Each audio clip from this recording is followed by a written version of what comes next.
Welcome to Sweet Life Beat Life. We hope this video helps. In this video, I will show how to change a Chevy Equinox tire step by step.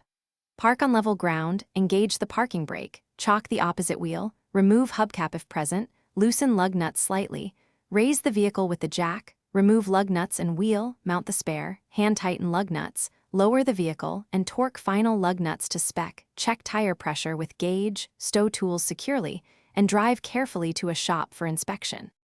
Start by identifying the jack, lug wrench, spare tire, hubcap tool, and wheel chocks, then read the vehicle placard for tire pressure. Always wear gloves and eye protection and keep bystanders clear.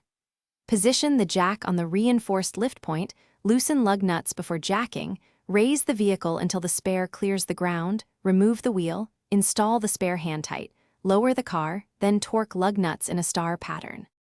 In this short break, please subscribe and like if you find this video helpful. It really supports the channel. Quick recommendation.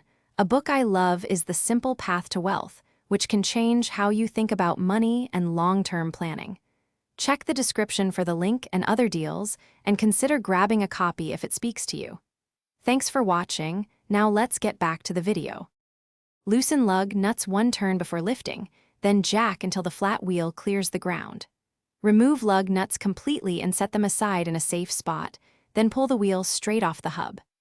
Mount the spare aligning holes, hand thread lug nuts, lower the vehicle just until the spare contacts the ground, then tighten lug nuts in a star pattern to factory torque.